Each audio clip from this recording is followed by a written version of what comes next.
This is VOA News. Via remote, I'm Jim Bertel.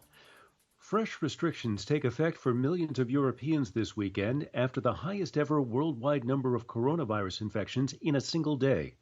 Across Europe, the average number of daily infections leapt 44% in a single week to over 121,000.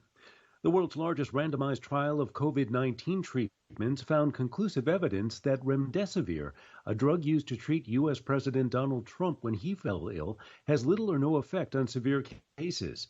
AP's Charles De Ledesma reports. The WHO has announced the long-awaited results of a 6-month trial that endeavoured to see if existing drugs might have an effect on the coronavirus. The study, which is not peer-reviewed, found the drug treatments tested, which included Remdesivir and hydroxychloroquine, had little or no effect on whether or not patients died within about a month or whether hospitalized patients recovered. The results are in sharp contrast to a large study in the US, which found Remdesivir shortened the time to recovery by about 5 days on average. I'm Charles De Ledesma. One of the nation's biggest drug companies is casting doubt on U.S. President Trump's promises that a coronavirus vaccine will be available before Election Day.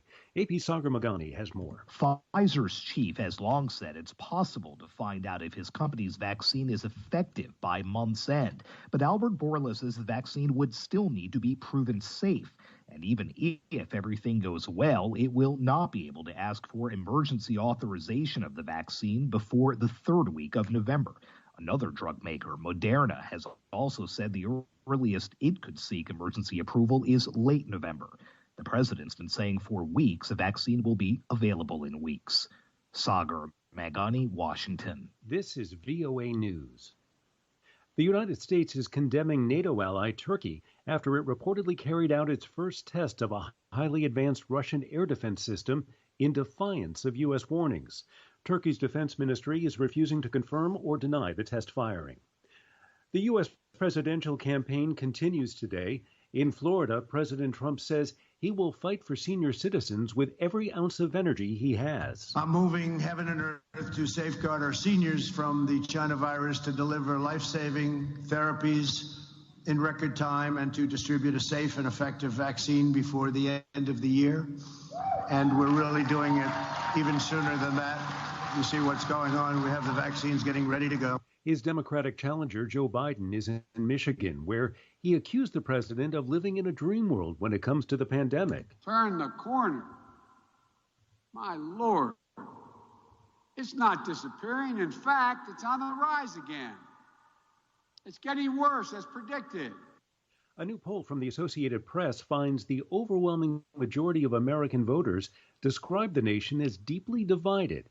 AP's Jennifer King has more. The new poll finds 85% of registered voters describe Americans as being divided in their values, and only 15% say that democracy in the U.S. is working well or extremely well. 65% of those polled say divisions will worsen if President Trump is reelected.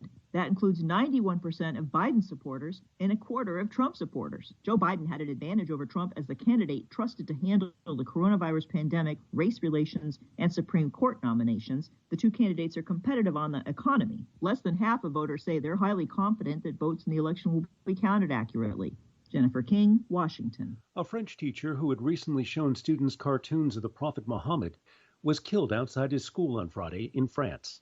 AP's Mike Gracia has more. A history teacher who had opened a discussion with students on caricatures of Islam's Prophet Muhammad was beheaded Friday on a street in a town northwest of Paris. Police later fatally shot the suspected killer. The French anti-terrorism prosecutor's office says it has opened an investigation for murder with a suspected terrorist motive. French media report the suspect was an 18-year-old Chechen who was born in Moscow. The attack came as a trial is underway on the January 2015 newsroom massacre at the satirical newspaper Charlie Hebdo after it published caricatures of the Prophet of Islam. I'm Mike Gracia. New Zealand's general election is underway, with voters casting ballots across the South Pacific nation. Prime Minister Jacinda Ardern is seeking another 3-year term for her center-left government against an opposition led by the Conservative National Party. For more news, go to voanews.com. Via remote, I'm Jim Bertel, VOA News.